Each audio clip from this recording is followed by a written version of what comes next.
Hi guys, Dr. Mike Dusa, MTFU Longevity over 50. How are you today? I want to start by saying, listen, being fat or obese, as in maybe in the realm of 100 pounds overweight, it is brutal. Okay?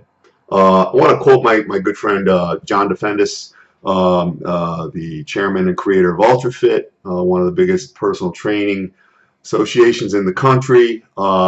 John's down south. John has invited me repeatedly down to the Shark Tank for one of his killer workouts. And I'm happy I'm up here in the Northeast able to avoid him because you know me now as the guy who can't even open a pickle jar. So I don't know how I'm going to survive that, John DeFendis. Quote John from one of his articles today. He said this. He's kind of direct like me. His words pack punch.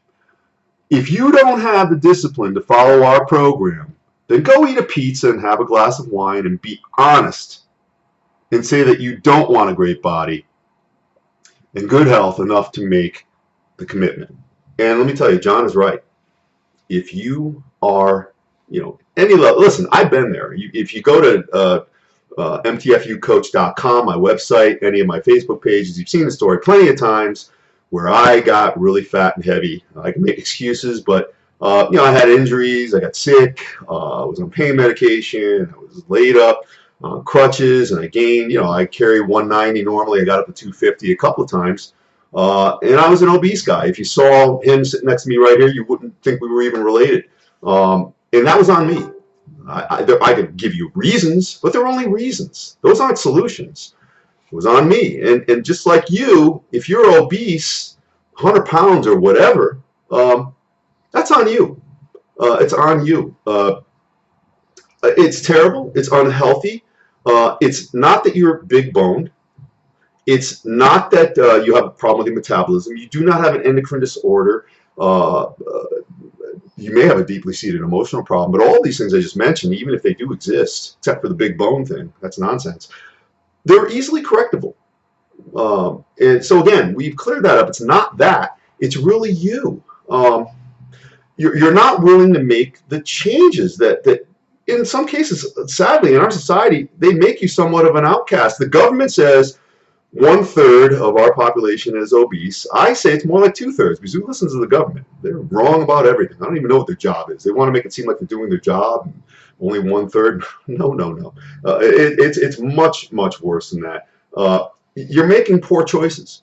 I have a list here of things, just a simple 5-step process that if you are obese, look, you don't even need a guy like me. You don't have to go on the internet. You don't have to go hire a nutritionist, a dietitian, a trainer, go to a think tank. You don't have to do any of that stuff to at least start making a little bit of progress. Because as we've discussed, that happiness or contentedness in anyone is engendered by making progress, even a little bit, consistently over time. But when you're entrenched in the obesity and fatness every single day, you're smitten by lethargy and sadness and economy of movement, there is no progress, none perceivable in any event. And we can't have this. And then, listen, the human heart, I have the statistics somewhere over here. Let me find this. The heart beats 100,000 times a day, 35 million times in a year. During the average lifetime, a human heart will beat more than 2.5 billion times. Now, on average, the heart, take a tennis ball and squeeze it with your hand. That's about the force it takes for the heart to push blood against maybe a body my size, average size. Okay, but if you're like this, that's like pressing on a bowling ball. And you know what's going to happen for you one day? Your heart's going to wake up and say, I'm taking a break today. And that means you're dead.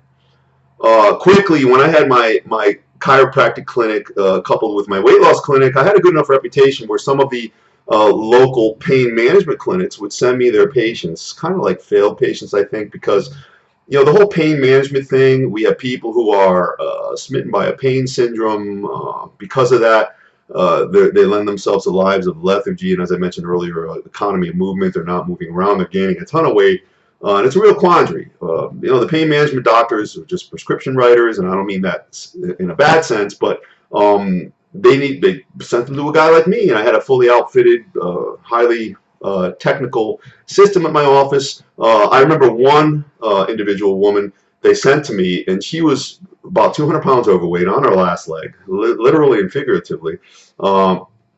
And I had a talk with her, and I saw that she was going to be a real tough one. So finally, I offered to her, it's about 15 years ago, I said, you know, you really ought to go down south in North Carolina to a facility called Structure House. And she goes, what's that, Dr. Dusa? I said, well, it's a place you go to. You go for about a year. And they have the best in the world there. They have the best doctors, the best nutritionists, the best trainers, the best exercise guys, the whole gig.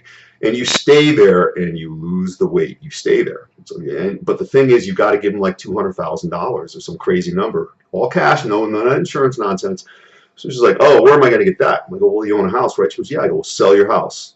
And she thought I was off the wall. Who the hell is going to do that? But I told her, I go, listen, if you don't do this, this is one of those in case of emergency break glass situations, you will die. She left. I'm some quack, you know, he's crazy. He's all about the money. It wasn't coming to me. If I were her, that's what I would have done. You see, I'm enunciating this. This is what I would have done because I'm still alive. She died shortly thereafter. God bless her. But there you go. All right. The heart could not do it any longer. She had a host of other problems. And smitten in sadness and the whole blame syndrome, it was all her, okay? It was all her. You're a self-contained unit. Whatever happens to you is on you. So I just got frustrated with that whole thing and, you know, ended up selling all of selling off that division of my practice. You know, I work with people now in a different capacity, but even still, it's tough to have success with this. It's obviously, listen, in the system we have pills, potions, exercise systems, lap band surgery, all that. If all that stuff worked, everybody would be skinny and lean and fit and running around like zephyrs. But we don't have that, do we? That's why the solutions I'm about to offer right now are the only things that are going to work. We really know that you have to work, but for the sake of discussion, let's say these things work. So here it is, the 5 things I think you could do if you're really obese, and you know, the time is now because, you know, time is running out and nobody cares. You should care, all right? First thing, listen, you come home and what do? You know, the world is harsh. You want to escape from the world. You sit down and watch TV, maybe eat, sit down and watch TV, fall asleep, go to your bed, wake up, it all starts again the next day. You're not burning any calories. Take the time to go for a walk. Nice, leisurely walk, 10 minutes, 15 minutes, whatever it might be. Walk your dog. Walk down the street. Get lost for a while. Do it regularly. You'll get this feeling of goodness, of well-being, that you're doing something for yourself. Sure, it's tough at first, and in fact, don't even tell anybody you're doing it. You know, just do it on your own. There's no expectations except your own. That's number 1. Number 2, I had a discussion with my sister today. She was asking me. She goes, "Michael, juice is good, right?" I go, "Well, you know, juice is good. Juice is juice."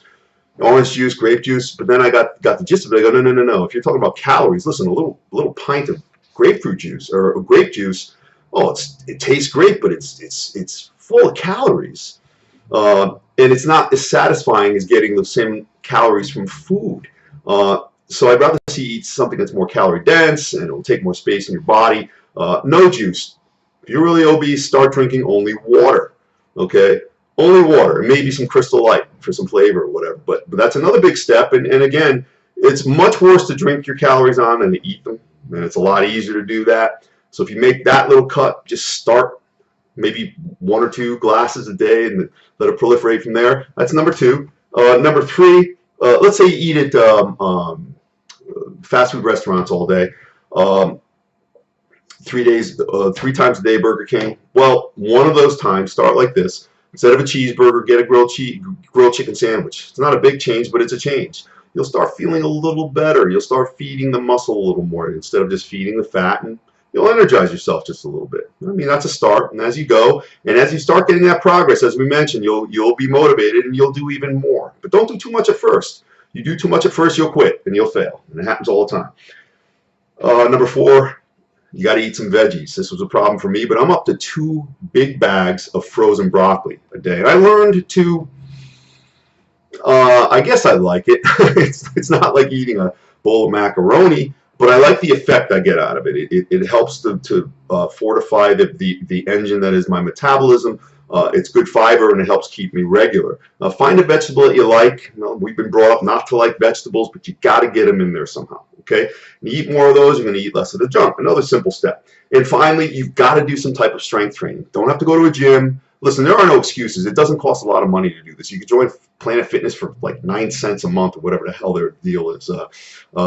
You get some dumbbells at your house. I can have a full workout in this room just by using the door jamb and pressing against the desk over here and doing sit-ups and all that, and I can hit almost everything. But strength training, you build that muscle. Okay, you're not going to get bulky. You're not going to get really big. I've been trying to get big for years, and it hasn't happened in 40 years, so it won't happen to you. But that's going to feed your metabolism as well, because it's all about being at a caloric deficit, and you're not at one right now. You got all those. You got billions of calories stored just sitting there in all those fat cells, and it's horrible. It's uncomfortable. It's uncomely. It's unseemly, and you've got to break out of that. Okay, you've got to break out of that. You know, finally, here's a little math for you, and it's my math, not Common Core, but I think it's applicable. If you're 100 pounds overweight, give yourself 2 years. I would say lose, again, it's not numbers, but ultimately everything is math. You lose 2 pounds a week over a year, you lost that 100 pounds. Hey, I'm done. Well, you're really not, because you're probably kind of skinny fat, because you've been fat for a long time. Give yourself another year to harden that stuff up at your new excellent body weight, and you'll get like me. You'll get better than me. I'm nothing special, but you get the point. All right? Take a year to lose it, another year. Give yourself 2 years, and listen, you will change your life. All right? You won't have to ride that electric cart at Walmart anymore, for God's sake. Listen, go forth and conquer. Dr. Mike Dusa, MTFU Longevity, over 50, and defend us. I'm still avoiding you. Take care.